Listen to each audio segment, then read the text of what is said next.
Welcome. It's Indisputable. I'm your host, Richey. Good to be with you. We have a lot on the agenda today. Breaking down news of the day, none other than my big homie, Rickey Smiley of the Rickey Smiley Morning Show, TV actor, comedian, and an extraordinary leader. Should be a fascinating breakdown. Top story of the day, Donald Trump, epic fail. He decides to go after Rihanna, saying it was the worst halftime performance he has ever seen. Let's put it up, full mass. All right, this is interesting. Donald J. Trump on his failed social media site called Truth Social wrote, epic fail. Rihanna gave, without question, the single worst halftime show in Super Bowl history. This after insulting far more than half of our nation, which is already in serious decline with her foul and insulting language. Also, so much for her stylist. Now, is that not the epitome of white privilege? A man who literally has the worst hairdo of any president in known history is talking about the stylist of the fashionable, pregnant, beautiful black woman, Rihanna. In addition to that, he has the audacity to criticize her because he says she has a foul mouth and she insults people. The man who literally had a campaign methodology of insulting anyone who opposed him in order to become president of the United States. He adopted an insult now, insult later, insult always strategy. And he wants to criticize a black woman for insulting people. There's more. Perhaps unsurprisingly, Donald Trump was not a fan of a certain halftime show on Sunday night Super Bowl. After Rihanna's, incandescent performance, the former president took to Truth Social to rail about the epic fail of a set. All right. So he gives that ridiculous comment. His latter comment was in seeming reference to an earlier message he posted to Truth Social on Thursday, blasting the singer, the 34-year-old, as talentless, ahead of the game. Okay, there's more. Representative Ronnie Jackson, resurrecting a 2020 incident which Rihanna posed in front of an art installation with the words, F Trump, spray painted across it. Now, let me highlight a couple of nuances here. Remember when Trump was president of the United States, he came after Colin Kaepernick. Colin Kaepernick was engaged in a peaceful protest to bring awareness to what? Unarmed black and brown people being killed by the police that should be alive today. That was what the knee was about. You don't get more peaceful than kneeling before a game during a song by yourself, not disrupting another person. So it's a nonviolent, very peaceful protest. The nation had a problem with this protest. Now remember, before this Colin Kaepernick knee taking, people on the right were saying, we don't mind protests, we just want you to be peaceful.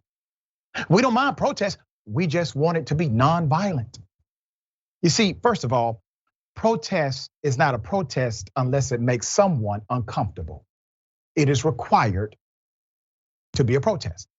Doesn't need to be violent, but it does need to cause discomfort. Somebody needs to feel something. Number two, when Colin Kaepernick took a knee, it was not the act of taking a knee that offended Donald Trump. It was not the act of taking a knee that offended conservatives and owners in the NFL. Because remember, how many people throw a touchdown or score one and they take a knee for white Jesus? How many times does that happen? Did anybody have a problem with them taking a knee? No, not at all. It was about what he took a knee for. You see, if Colin Kaepernick would have taken a knee to bring awareness to more cancer research money in the United States of America, if he would have taken a knee to bring awareness to the environment, but he had the audacity to take a knee for black and brown people. It was not Colin taking a knee.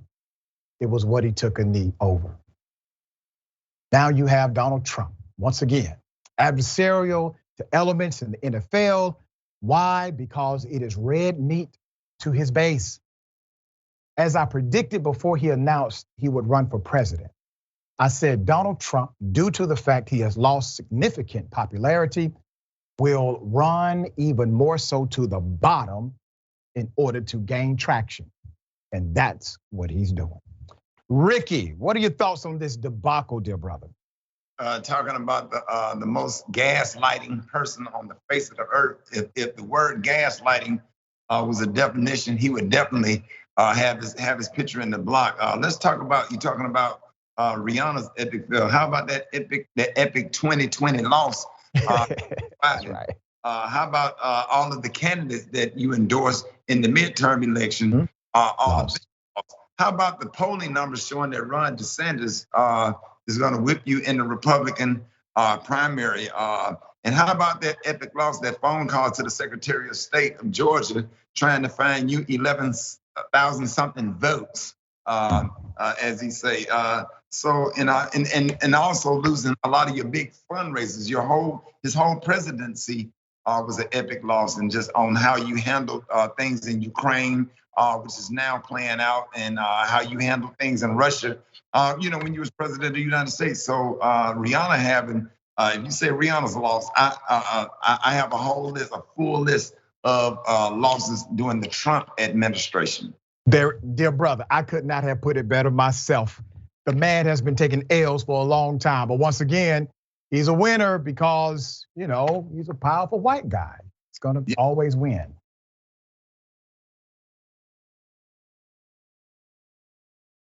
The family of a man tasered to death for jaywalking is now getting $4.5 million. This is horrible to watch. Here it is.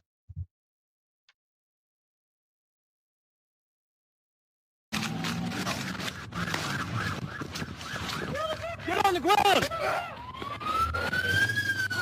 Get on the ground! On the ground! Roll over! Roll over on your... Roll over! Roll over! On your stomach now! On your stomach! On your stomach now! On your stomach! On your stomach now! Roll over! Roll over! Roll over! No. On your stomach. What did I do? On your stomach, sir.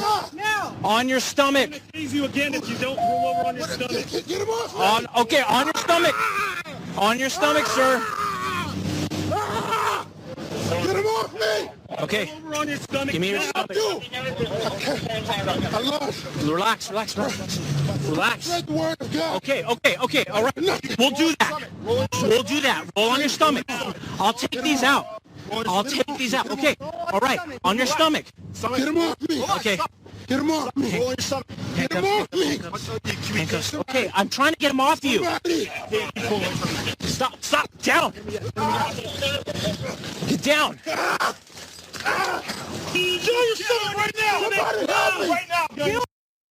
His body is panicking because it is shutting down. He is dying. Let's put up the picture full mass here. All right, 36 years of age. He died in custody. San Mateo County, or where the deputies work. Chinedu Okobi was tasered for jaywalking in 2018. We are now finally getting the footage. Let me give you a background to the altercation. This happened October 3rd, 2018 at about 1 p.m. Okobi encountered first Deputy Joshua Wang, who was on patrol. As Wang was driving, he saw Mr. Okobi briskly walking across the street, but he was not in designated crosswalk area. Okobi did not respond to Mr. Wang, according to court documents, and crossed the street. Officer Wang at that point radioed for, and I quote, all available police. Are you hearing me? All available police to come as quickly as possible. But what? because a black man is walking across the street. No. That's not why. It's because the black man did not acknowledge Officer Wayne. And Officer Wayne got mad. He got upset.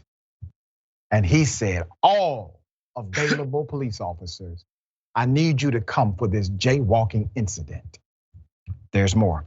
Mr. Kobe and the deputies engaged in a momentary tussle where one of the deputies is seen holding onto his shirt.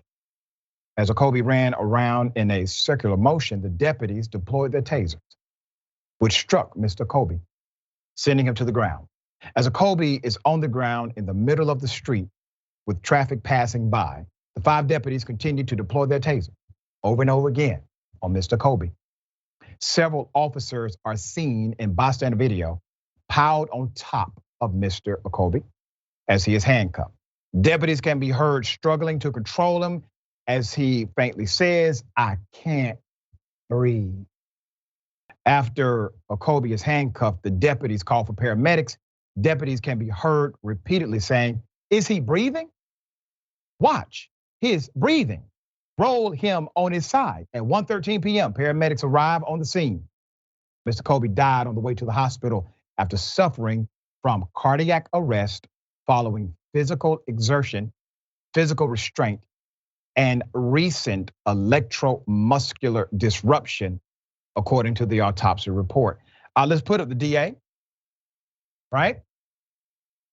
San Mateo County District Attorney, his name is Stephen Wagstaff, cleared all officers, said all of them bear no responsibility here, saying Deputy Wang was acting lawfully and with proper motivation to enhance the safety of pedestrians and motorists. The family's lawsuit, May 31st, 2019. Kobe's family filed a pair of lawsuits against San Mateo County over the in-custody death.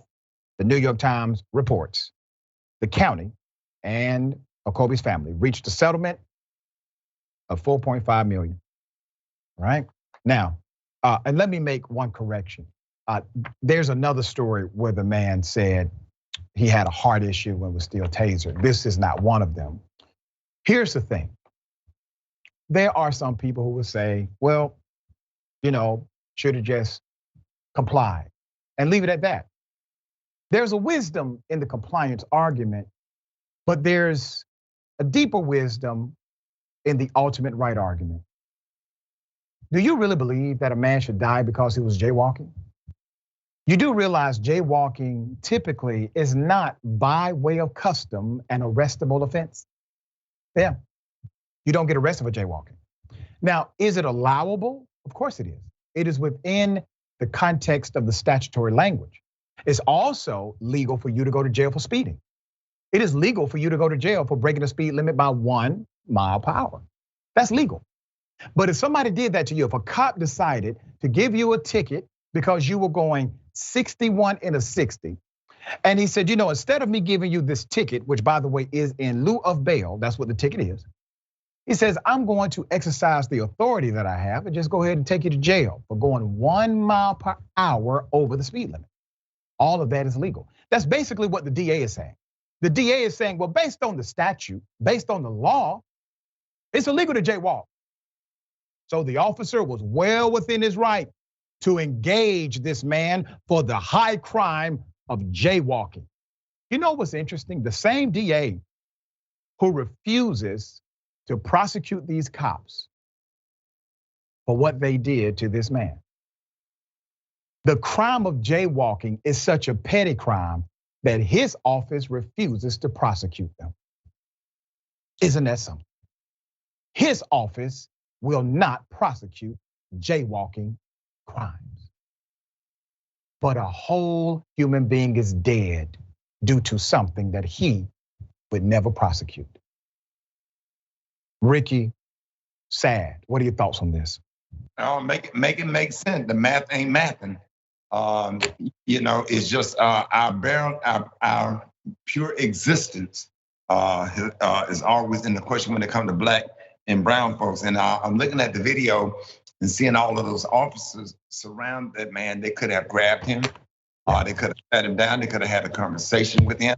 Could have been calm. They could have treated him just like they would have treated a white man had he walking the street. I think we have to do something in policing to get rid of the gang mentality.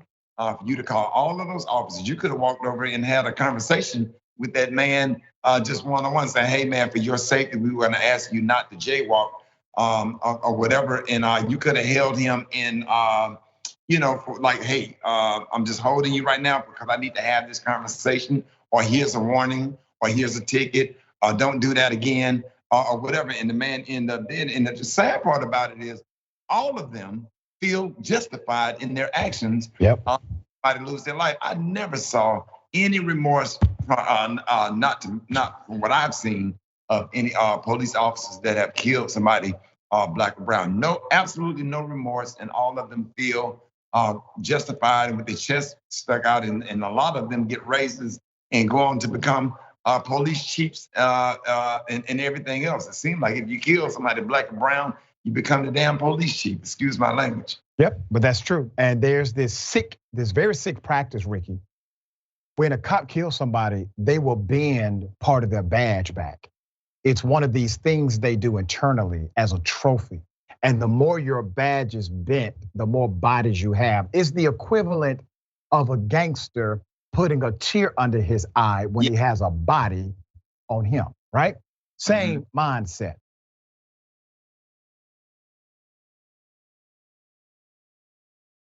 Another horrible situation, man tasered to death, North Carolina. He said he had a heart condition. They didn't care. Here it is.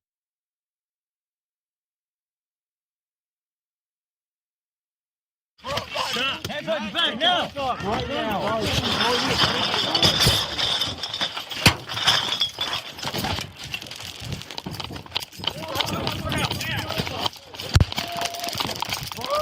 Get on the ground. No! Hands on your back now. I'm gonna tase you again. Put your hands behind your back. Bro, you're gonna get tased. Put your hands on your back now. Put your hands behind your back. Stay on the ground. Stay on the ground. Hands behind your back. That's my foot. Put your hands behind your back.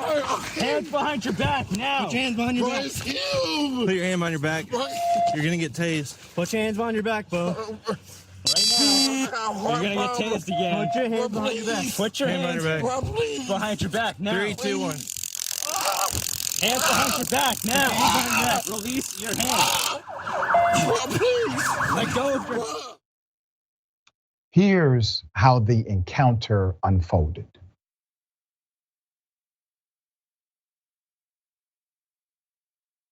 Hey, what's up? Hey. How's it going? What are y'all doing? Nothing. I'm walking to my house. Huh? I'm walking over here to my grandparents. Okay. Just do me a favor. Come over here. Have a seat, both of you. What? No, we're not doing that. Have a seat. For what? Have a seat. For what?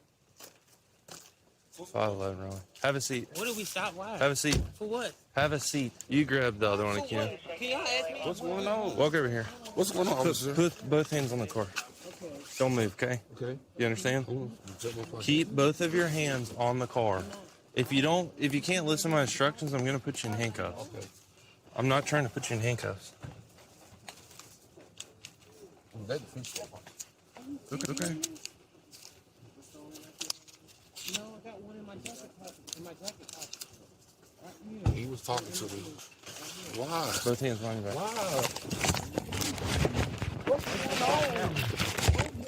Why? If it's another one, Riley, can he just...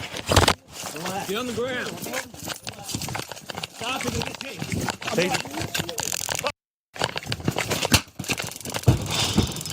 Put your hands behind your back. Put your hands behind your back. Put up the picture of Mr. Williams' full mask. 32 years of age. Daryl Tyree Williams died in a Raleigh, North Carolina hospital in the early hours of January 17th after a scuffle with police during which he was tased multiple times by officers.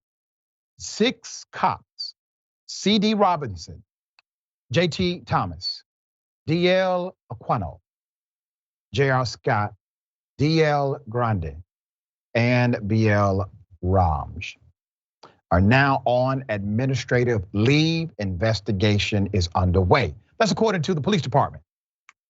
Additionally, the North Carolina State Bureau of Investigation is conducting another independent criminal investigation and will present its findings to the Wake County DA's office and the police chief, Estella Patterson.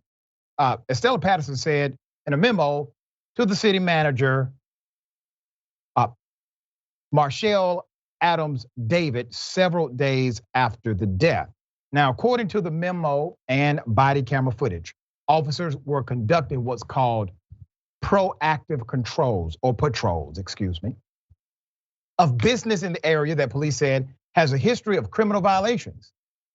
At roughly 1:55 a.m., in the video, officers J.T. Thomas and C.D. Robinson are seen pulling into the parking lot before approaching a vehicle and speaking to its occupants. Now, what are they doing again? They are engaged in a process known as proactive patrol. We call these proactive controls, meaning there is no prerequisite for the actual police engagement. It gives them an opportunity to have adverse contact with the community or with citizens without them doing anything illegal, nothing wrong. They call it proactive patrolling. There's more. Robinson then walks across the parking lot to another vehicle that's occupied by two people, including Williams, who was in the driver's seat. The officer then opens the passenger door and questions what the occupants are doing before asking Williams and the passenger to exit the vehicle. According to the memo, Robinson allegedly saw an open container of alcohol and marijuana in the car, all right?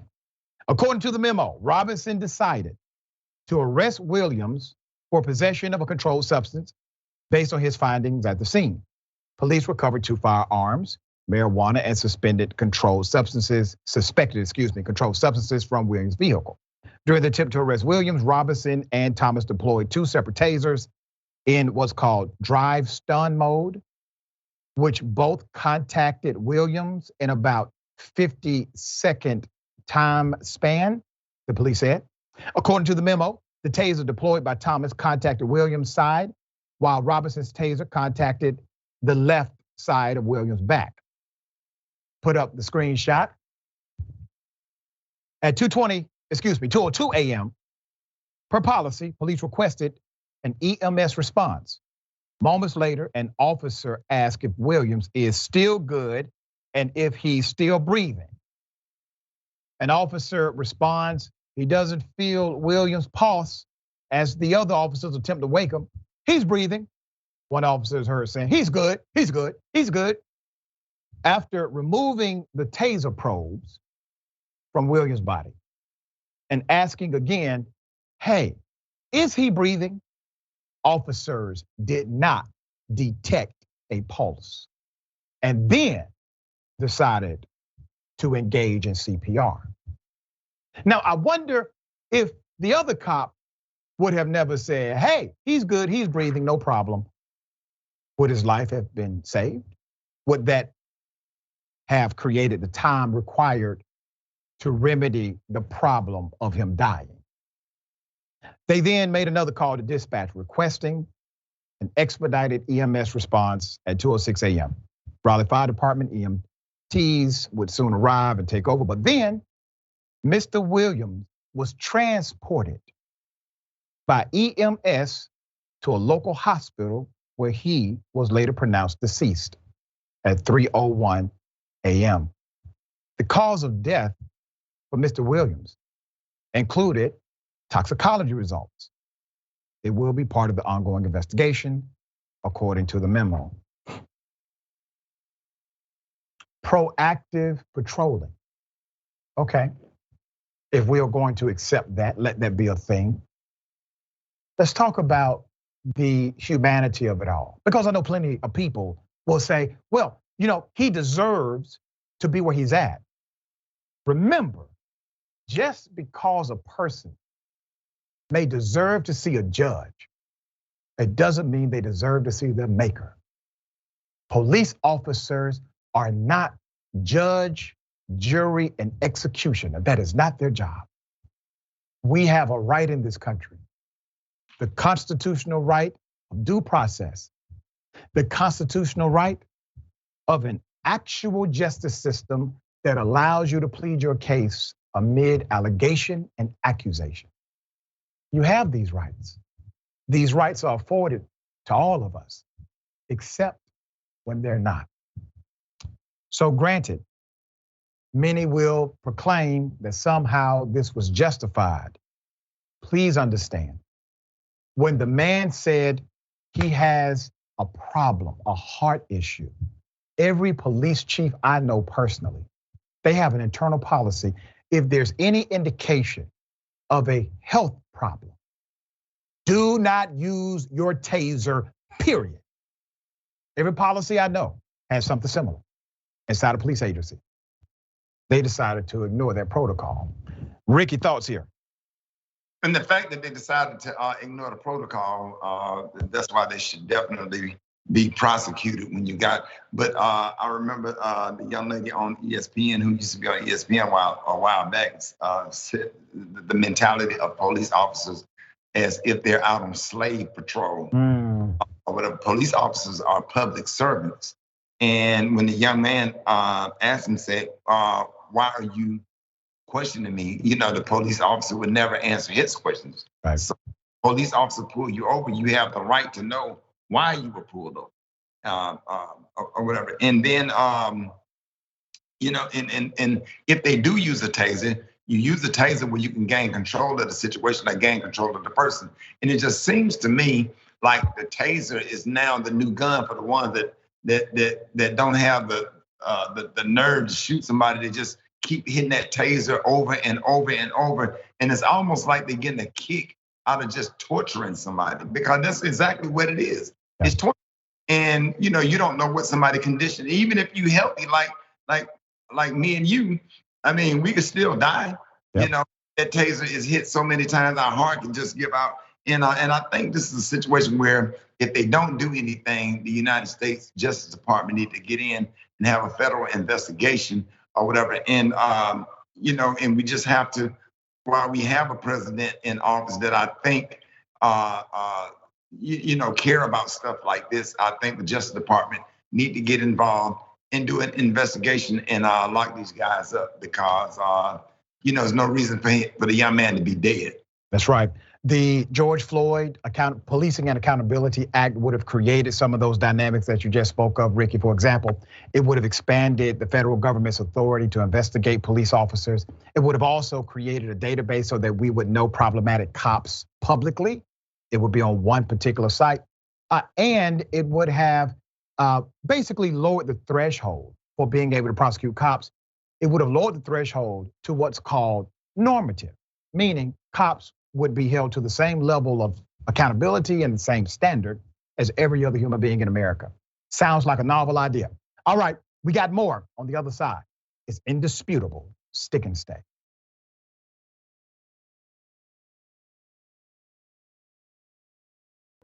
All right, welcome back. We got a lot of comments. We'll read as many as I can. I'm kind of pressed for time. Kind of, okay? All right. Oh, this is interesting. Cheesecake Brownie says, talk about an epic fail. The entire Trump life has been an epic fail. That's right, that's why Rickey pointed it out. All right, to Just Be Anti-Racist says, Rihanna is so beautiful, graceful, very intelligent, all the things Trump is not. Also, not one time did I hear Rihanna call for violence from her fans. Can't truthfully say that about Trump. Very fair point, very good observation. All right, got something for you. Ladies and gentlemen, I wish you Karen would. You want to call the police on them for having a barbecue on a Sunday. I feel free! Back off! I'm going to tell them there's an African-American man threatening my life. That's the whole game. It says swinging, and it's still swinging. You have the rules. It's still swinging. It's still swinging. It's still swinging. No, it's not. Yes, it is. No differently than any other girl's ponytail. What is that information? The rules you have right there. In my opinion, listen. Listen. Hold on. Information, sir. We're done. I'm not arguing with you. No. I'm in charge of the field. Taylor, don't argue with him. Your name and your information. Timothy Young. You want to call Mike Aguadella? I'll give his cell phone to you right now. Because this game's over. It should be. That's fine. You wrong. We're standing up for our team. No, I'm not. And it's Listen to me. I've tried to give you several opportunities to fix the problem. That's it. It was nothing wrong. It's the only 2 African American girls on the field. So let's go, Timothy Young. What's the rest of the information? I'm giving it to you. One sec. It's a damn shame. Put up his picture full of masks. We got a little bit of background to share. Now, as he said, he's in charge of the field.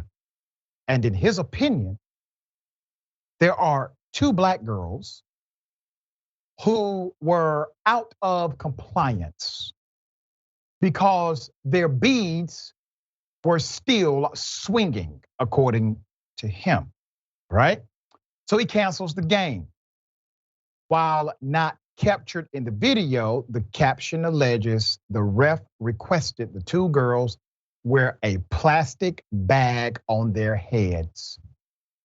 Something one of the mothers said, hey, that's wrong. Brought it up at the end of the video. Let's put up the picture. So the user who uploaded the video shared this photo of one of the girls with her beaded braids tied up in a bun. Look at it. Look at that. Does that look as if it is swinging, going to create an issue for her or anybody else? No, not at all. They tied it up. They tied the hair up. So many users in the comments section sided with the ref, ironically, sharing personal or secondary accounts of eye injuries by these dangerous young black girls with beads that are tied up. That the uploader shared this screenshot of the rules in regards to player equipment. Those are the rules, okay? No hardened hair accessories that are loose or swinging. Her hair was not loose. Her hair was not swinging. So now, how y'all going to protect this man? Put it back up again. All right, epic fail, sir. The way you engage not only the parents, but the way you engaged the rules. If everything here submitted is true, there was obviously a better way to handle it.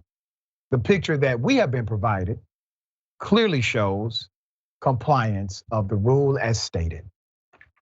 All right, Rickey, once again, a young black child has been polarized in a moment where she should be celebrated and having fun. What are your thoughts? Yeah, well, thank God he wasn't over the tennis court when Venus. Tennis. I know you was already thinking about that, right? Yeah. And then to make a suggestion for her to put a clear or whatever kind of plastic cap, bonnet, jerry curl bag, I don't know, whatever, on her head didn't make anything any better because they're not going to be out there. Those mothers work hard to get their hair braided, and that's part of our culture. And I find it interesting when I see people on vacation, the first thing they do is go to the beach and get their hair braided and get beads in it, beads in their hair. And it's crazy that you want to steal from our culture and hate our culture at the same time or whatever, and then even after the girl mom put her hair in a bun and tied it up, that still was a problem. And again, our existence is what's bothering him, not the beat. It's so fascinating that a person at his trusted level, right, would say, put a plastic bag over the hair and then we can let her play. That's the narrative presented. If that's true, sir, you gotta understand. Would you want a child in your family to be told that is a remedy for you to play a recreational sport? Of course not. You never would accept that.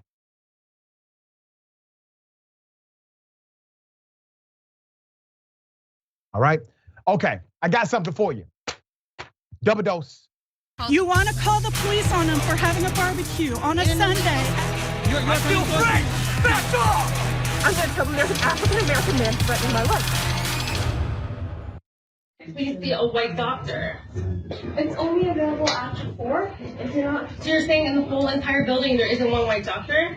Your kid has to be seen by a pediatrician. Okay, so you're telling me that my kid has chest pains, he's gonna have to sit here until 4 o'clock. Can I see a doctor, please, that's white? That doesn't have brown teeth or speaks English. Huh? If the doctor is black, okay, let's so retarded. Being white in this country, I should just shoot myself. Go to the hospital. Go to the hospital. Being white makes him more. Go to the hospital. That speaks English, that doesn't have brown teeth. Well, speaking English is one thing. Being white is different.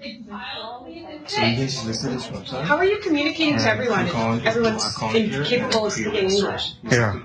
They're licensed, that's why they're here. A child clearly has more issues with you being his mother than him needing to see a doctor. You are extremely rude and racist. You want to talk about people being at a hospital? Maybe you should check yourself. There was a daughter. I don't girl care. that died over there. I'm asking for my. Why are you yelling at me? This is what happens. When You are yelling at everyone. You are yelling at everyone. My son is sick. So what? You're here to fight me? No, we are not fighting. We are fighting because. You're brown. You're all entitled. Well, there are. I'm sure there are other people who are reasonable. Because you're racist. No, it's because I'm white. No. You're attacking me. Slurs. Come on, That's not okay. Step back. This is my personal. She is. Oh, she said this is all happening to her because she is white. No, ma'am, it's because you're a Karen. Okay. All right, let's put the picture up full mass. We got a screenshot of this. This is actually a throwback Karen meant to highlight an important reality. This took place in Canada. The woman goes in. She wants to talk to a medical specialist, a doctor who's white. That's all she wants, a white doctor. She gets upset when a white doctor is not readily available. And then when confronted about her attitude, not even really her request, that's one of the ironic parts of this. When confronted about her tone, her attitude, her aggression, she then says, no, it is you who are wrong. And you're wrong against me because I'm white. So what argument is she making? She's saying that they, in fact, are the racist one. That's what she's saying. If she believes that they are asking her questions or giving her direction or telling her to leave because she's white, she's saying they are the ones who are, in fact, racist. She walked in being racist. Hey, you got a white doctor, that's the only kind of doctor that I will see. They're not even in a hospital, so they don't have that kind of variety, was the point of one of the individuals off camera. Just go to the hospital. They have all the white doctors you want. You're in Canada. All right, racism is real, and so is the denial, Rickey. She does not see herself at all. What are your thoughts? If I was the secretary, she would have been sitting there until Spiderweb took over. And I would have just played it off and just sat and let her sit there until she got up and left and just let her waste her entire day. Stuff like this does not surprise me or whatever, the gaslighting again. And then all of a sudden she plays the victim. Yep. And I just find stuff like that really, really interesting. It's interesting because Donald Trump really pulled the blanket over this whole country. I know it has nothing to do with Trump, but man, he has really made people bold in their racism. So now you get like somebody coming to the hospital and demand to see a white doctor, not a black doctor. And so it really just kind of uncovered America. And it has not been the same, and it's still going on. Yeah, and it becomes a global dynamic because we have seen really a handful of leaders, brother. Just a handful of leaders who rather engage in rhetoric than remedy, because rhetoric empowers them. That's how they keep getting reelected. I'm talking about from America to Canada to the UK, everywhere. You have a symbol of this same Trump factor happening in other nations. All right, we got more on the other side. It's Indisputable, stick and stay.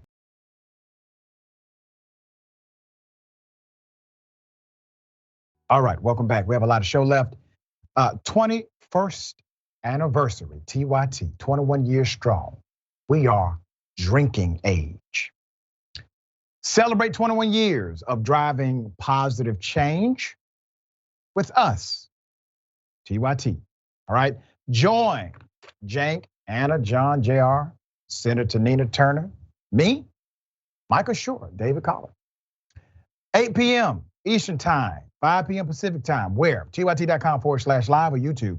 Also, we got a poll for you at tyt.com/polls asking what your favorite TYT moment of all time is. We're going to randomly select 10 people, participate in the poll, to win a copy of Jank's upcoming book. I promise you it's coming. He's for real this time. September 19th. Oh, I'm excited. Set to be released, all right? Cheers, 21 years. Let me read some of these comments. We got a lot of them. We'll read as many as I can. Thank you all for joining us during the live broadcast. Lynn says, I have a feeling Ref Karen would not have said anything if Bo Derek's beaded beard was out on the court. Yes, that's interesting. All right, Tyler Hackner talking about the ref that canceled the game. This is absolutely ridiculous. I agree. Michelle, can't get no swing from that. We played soccer every year in elementary on, and not once have I ever seen any injuries from hair accessories. Good point. OG Mountain Dragon says, racism over child's health, shameful, talking about the doctor. And let's go to Twitch. Viscountess_Silva. I hope I said that right. I apologize if I didn't. I've been hit in the face with my own hair, and when it was in a ponytail, no beads were needed for that to swing. And that was kind of one of the points a parent made, that the other children who were presumably white had ponytails, and those ponytails were swinging, but that was not an issue. All right, okay. Neo-Nazis, ladies and gentlemen, they wanted to destroy Baltimore. Yep, put up their pictures, full mass. The Justice Department has now charged Brandon Clint Russell and Sarah Beth Clendaniel with conspiracy to damage energy facilities. I'm going to get into that in a moment. Alleging that the Maryland-focused plot was driven by racially motivated extremist beliefs. Russell, according to the charging documents, ascribes to having neo-Nazi beliefs and had started his own local national socialist group. Whoa, wait a minute. Where is Marjorie Taylor Greene? Isn't she anti-socialist? What about Donald Trump? Has Trump tweeted about these socialists on Truth Social? I know good and damn well Moscow Mitch has something to say about these socialists trying to take over our nation. No, they haven't said anything because these socialists happen to be white supremacists. So it's okay. They have no words for them. But I guarantee you, if the word socialist would have been connected to some type of militant black organization, every single one of them would have had something to say. There would have been press conferences, bills, laws. They would have brought up Hunter Biden's crack smoking. Everything would have been back on the table. According to the prosecutors, their plan was to attack with gunfire 5 substations that serve the Baltimore area. Now, why are they targeting Baltimore? Because Baltimore got a lot of black folk. That's why. In conversations about the plot, Clendaniel described how there was a ring around Baltimore, and if they hit a number of them all in the same day, they would completely destroy this whole city. Clendaniel and Russell met while incarcerated at separate prisons. According to court documents, Russell in federal custody for possessing bomb-making materials, and Clendaniel in a Maryland facility for robbing convenience stores with a machete.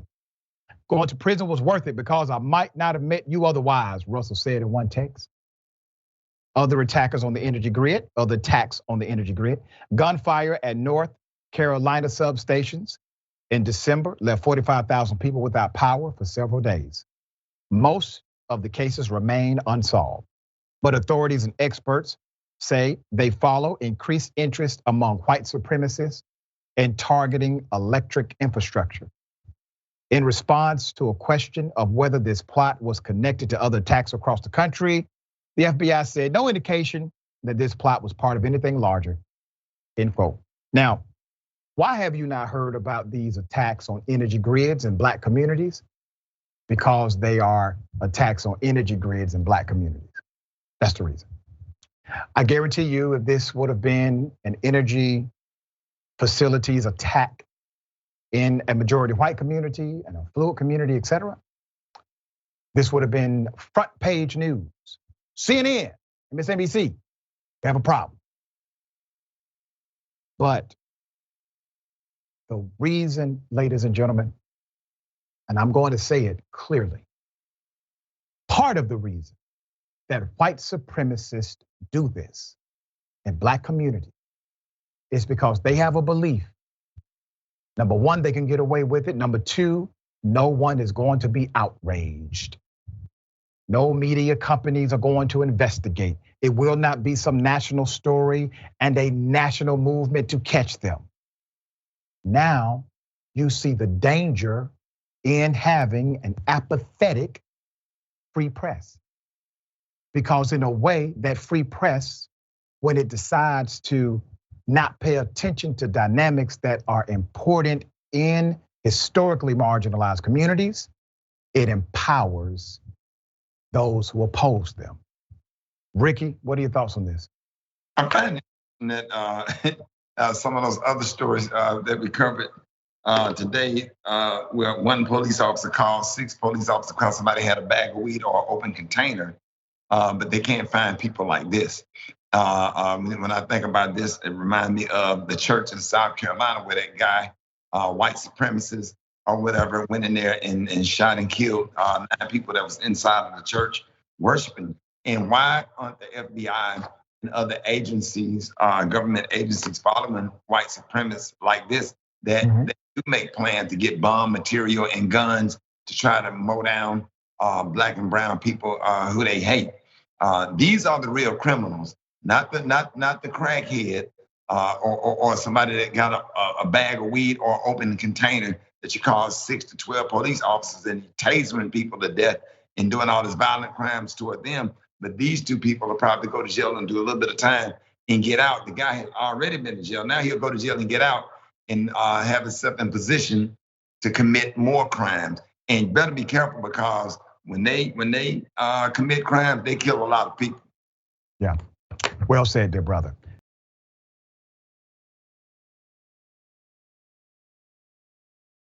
All right, this is an indisputable exclusive. Black male business owner arrested by deputies in Texas on his own property because he told them to leave. Here's the video. But I ain't did nothing wrong. That's fine. Like I said, we're just over here checking. What are you checking on? What are y'all? Hey, what the cops I'm talking to you. I already told you. You told me what? At this point, Over here. Over here, you're getting put in handcuffs. It's the last time I'm going to tell you. Listen to the sergeant. I'm not going to tell you again. Like I said, dude.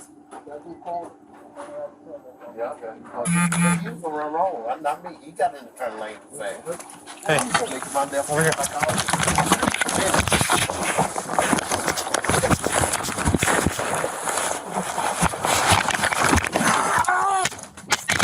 You ain't gotta do all this. No reason for it. I'm not doing nothing.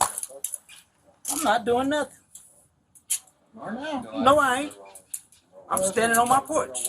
I left. And you.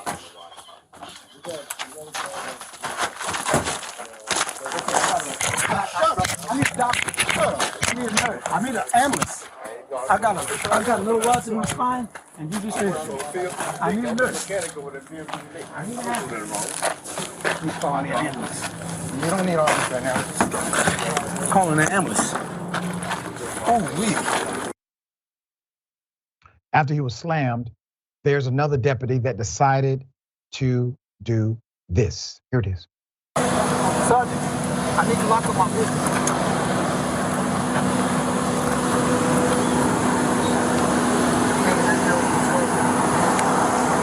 I need to lock up my business. They say they can't get it.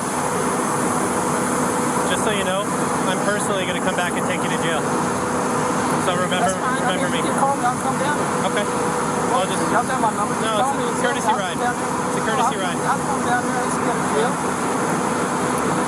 I'll come say hi myself. That's fine. Okay.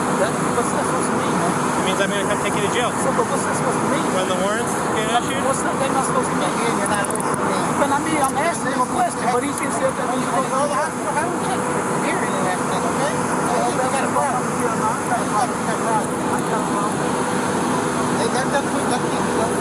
You sure he needs a stretcher? He's standing just fine. Put up the picture for a mass. Once again, this is an Indisputable exclusive. A business owner in Texas was arrested after he requested deputies looking for another man to leave his auto lot as he attempted to walk away on his own property, because you can do that when you're not under arrest. Walks away, and then they place him under arrest. He's a 59-year-old black male, slammed into an SUV. He then requests an ambulance. Ector County Sheriff's Deputy Patrick Gillis taunts and threatens the business owner. I'm gonna take you to jail myself.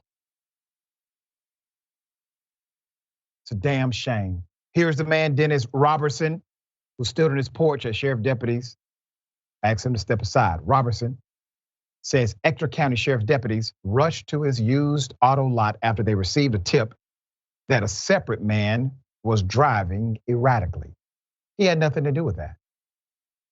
Robertson, who was not involved with the man's driving incident, requested that the deputies conduct their investigation off of his property. Let me pause here just for a moment. Keep that picture up. He is not only well within his rights to say that, he is demonstrating a constitutional dynamic. If the officers need to go upon private property in order to arrest an individual or to engage in investigation, they can get a warrant to do so. That's what judges are for. That's what they sign. And because of technology, you can get a damn warrant in 5 minutes. In the body cam, Deputy Gillis asked him to step off of his porch. When Robertson turns to go inside his office, he grabs him and handcuffs him.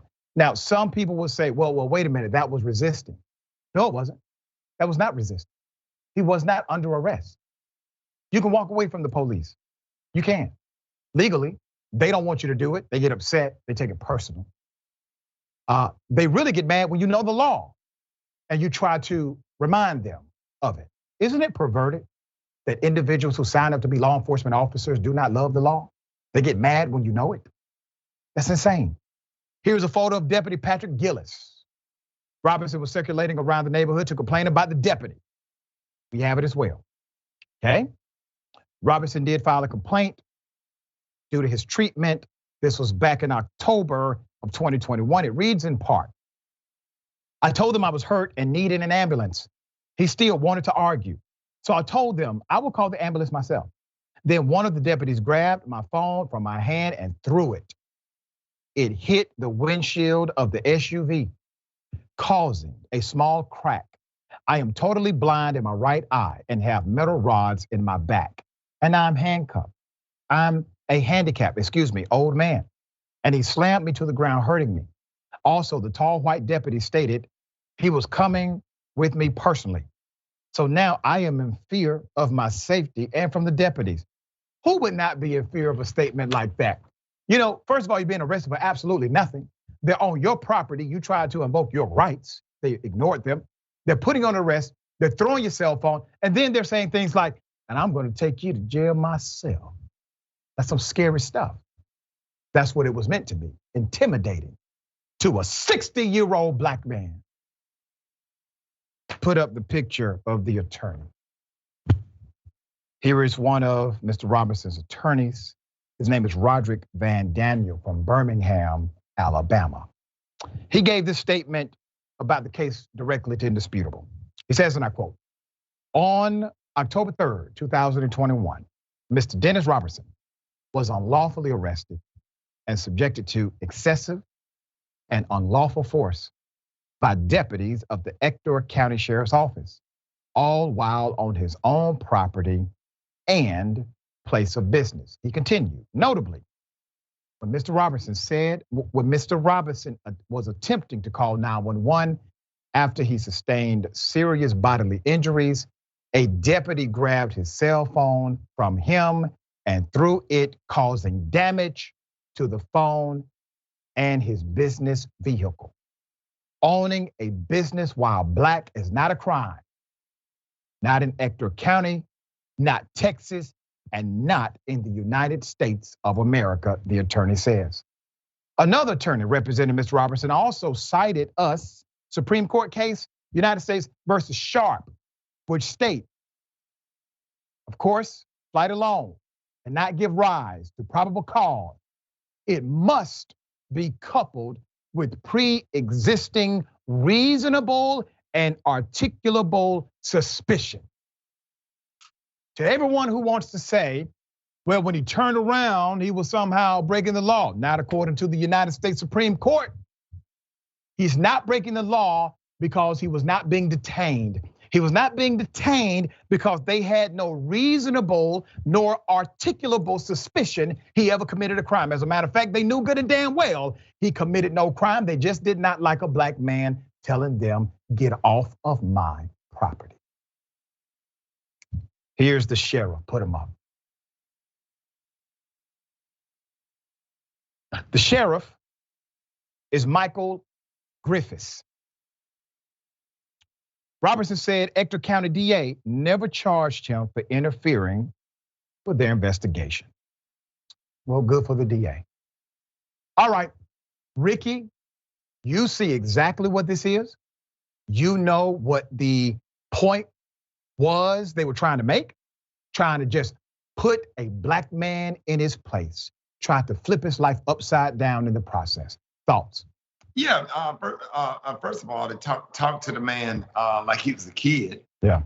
Whatever, that man's probably old enough to be his grandfather, and for him to be speaking to a man that's 6 years old like that, and he has a right to ask him to leave the property. And a lot of these police officers need to take a class or some kind of psychology classes or whatever, where they can learn how to deal and communicate with people and not take things personal. And the fact, the way he treated him and slammed him down on the ground, and it looked like he turned his camera off or something. I saw something happen with the camera or whatever, and then just the whole condescending tone that he talked to that man, just absolutely no respect. Nobody have to talk to the police, and if you don't have a search warrant or whatever, and walk away, and you ask, and the man asks the police to leave his property, they're supposed to leave, and that's why this George Floyd bill is so important. And that officer need to be fired. He need to be fired for the threats alone. Because our police officers are public servants, and that's just absolutely terrible. And it's funny because we catching these cases on camera. Just imagine the things that we don't see. Yeah, that's right. The things that we don't see, the things that are hidden better, right? All right, we got more on the other side. It's indisputable. Stick and stay.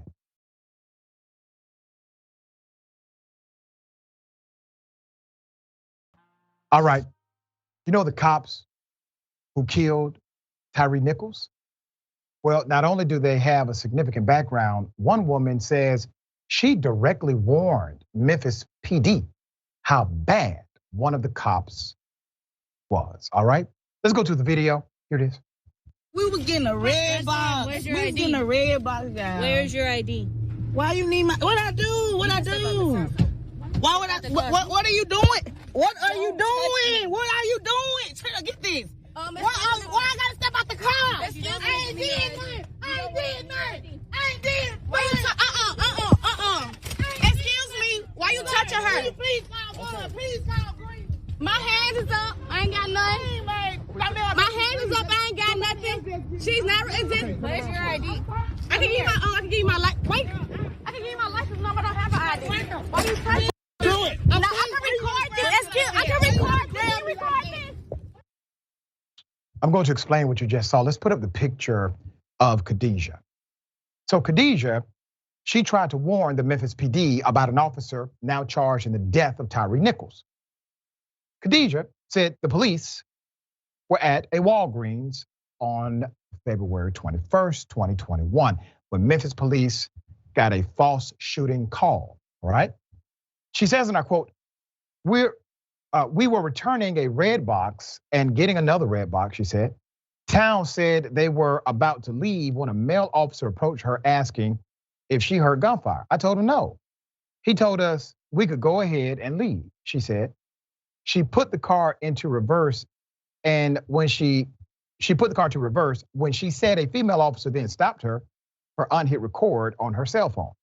She wouldn't tell me what I did, Town said. She proceeded to stick her hand in my car, unlock my door, and kind of arm wrestle me. Two male officers each grabbed one of her arms and put her into handcuffs. I'm crying out, you dislocated my shoulder. He keeps saying, stop resisting, stop resisting. I'm not resisting. I'm trying to tell you, you can look at the video. My hands are behind my back, Town said. Officers then approach her aunt and the video ends. Now remember, we've had officers tell Indisputable that they will do that in order to justify an arrest. They will start yelling, stop resisting, when they know the person is not resisting. It is a normative order for them to do. Town says officers put her into a squad car. She says she demanded they take her to the ER for her shoulder pain. Her family followed the squad car. So the officer then pulled over, got out, and drew her gun at my brother and my aunt, Town said. Town said they took her aunt into custody and her to the hospital.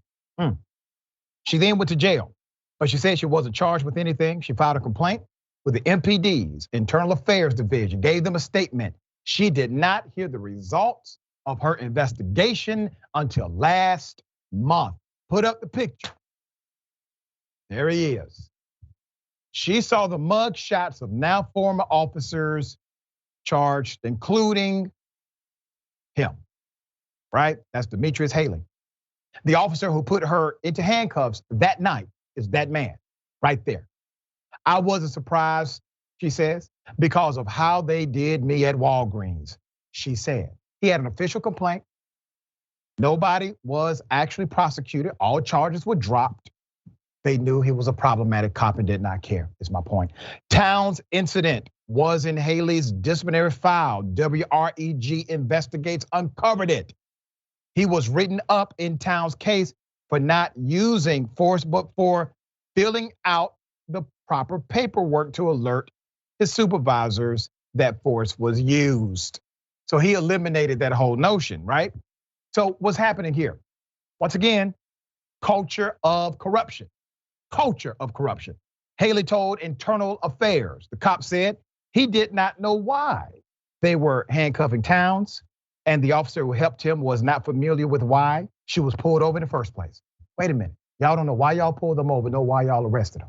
And this is on record. A lieutenant did say Haley routinely makes good decisions, and he was sure this was a limited event. The female officer, Alexis Brown, said while investigating the shooting call, she saw Towns laughing in her car, so she initiated the traffic stop. Laughing is against the law, obviously.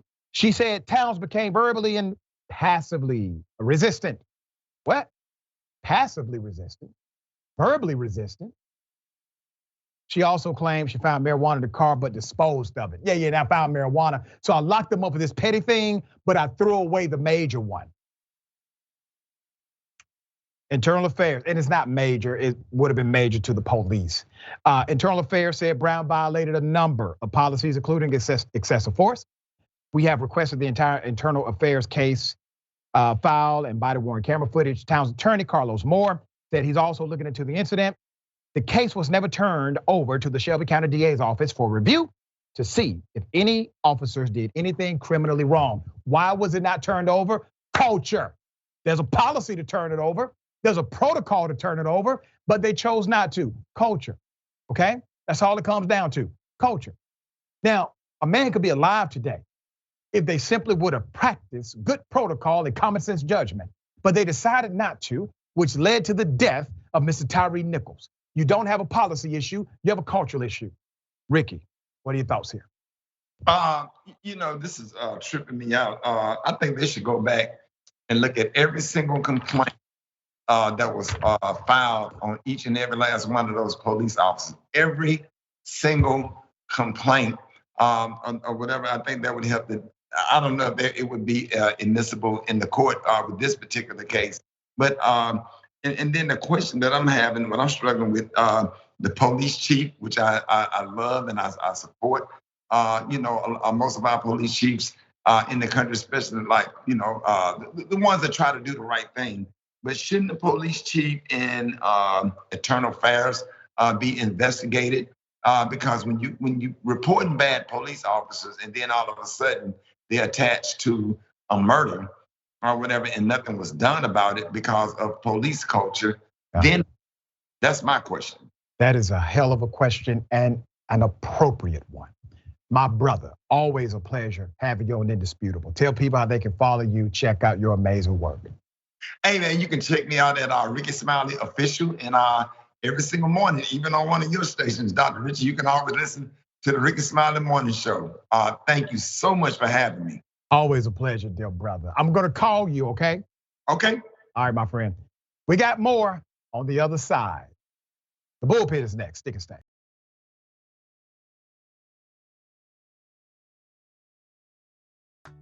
All right, let's get it. Ladies and gentlemen, welcome to the bullpen.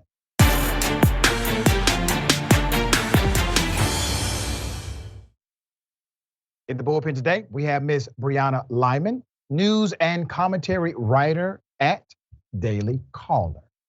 Rihanna, good day, welcome. Thanks so much for having me. Thank you for being here. We are going to chop it up about massive GOP infighting. Infighting happens with all political parties, but this is a different flavor. I don't want to presume what you know or believe about this infighting or the effectiveness of it. So if you would, give us your sentiment, I would then opine.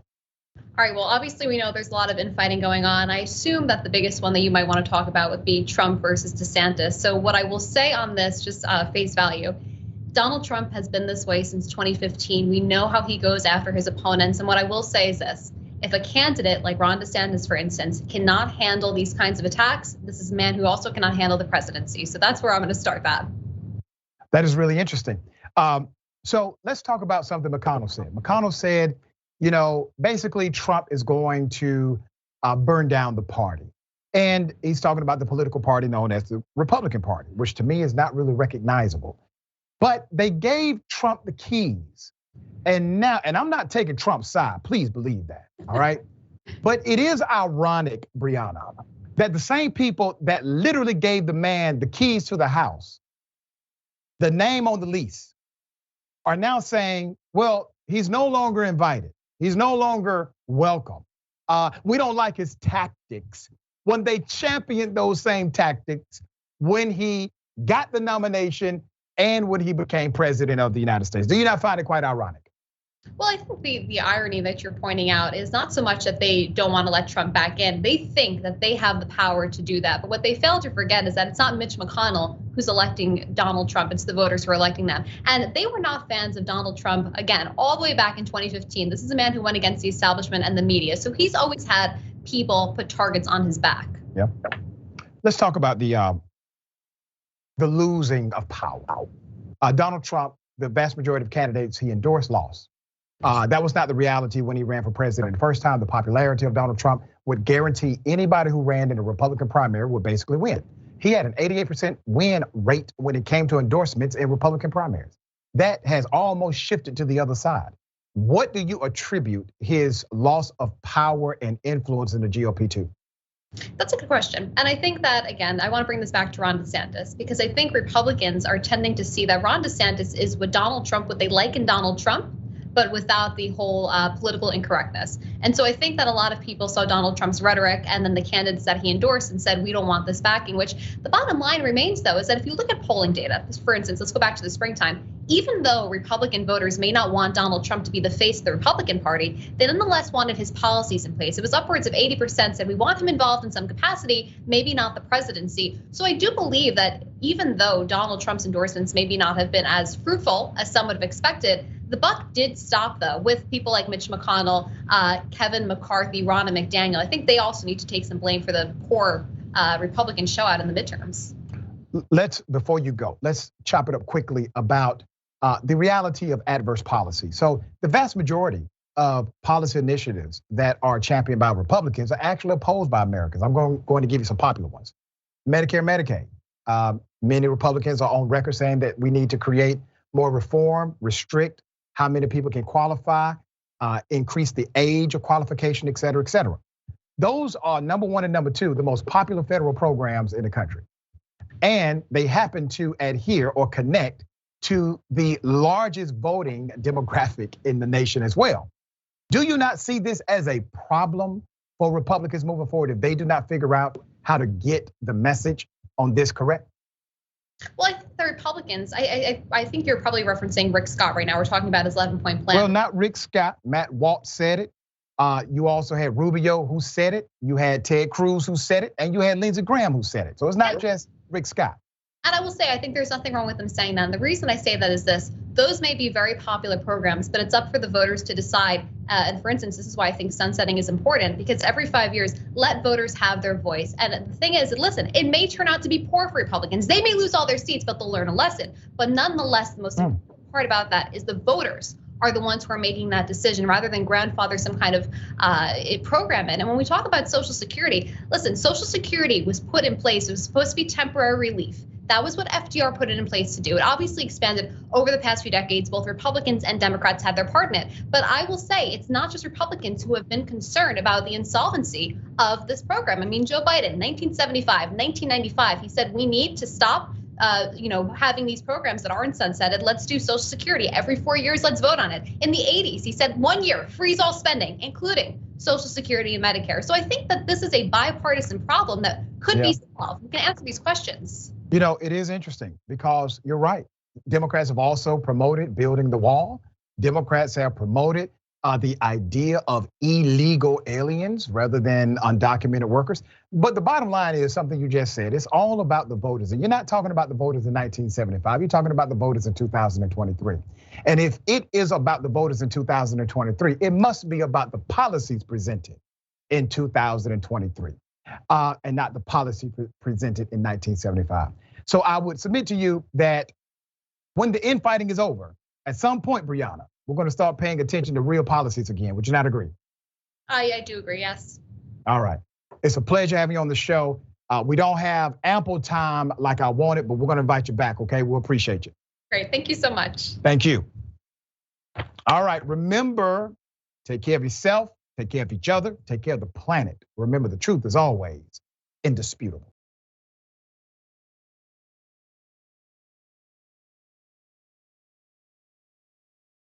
Welcome to Indisputable. I'm your host, Dr. Richey. We got a lot happening today. But what do we do on this show? We tell the truth. You know why we tell the truth? Because the truth is simply indisputable. Rashad, great to be here. Congratulations on the new show. And I gotta let everybody know that Rashad and I go way back. Here's the pattern that we see in all of these Karen stories. They think they own stuff they do not own. Now, where does that come from? I don't know, maybe slavery. Maybe they think they should still own black people. This is what happens when Karens weaponize the police. When you're used to privilege, equality seems like oppression. It hits you in a certain way when someone is holding you against your will, treating you like you're a criminal and you're an innocent person. This is something that black people face no matter where they are. A stronger black economy lends itself to a stronger, greater economy. Don't think it's exclusive of you, it's inclusive of you. What's your beef with critical race theory? It adds more fuel to the fire of the racist tendencies that we already have. We have a generation of problem solvers that can remedy the problem if they are properly taught what the problem is. You know who created redlining in this country? It was a white liberal. I don't give a damn who created it. If it's a racist policy, Shelley, here's what I don't know. I don't know. See, there you go filibustering, brother. You're scared of this truth, but you're gonna get it though.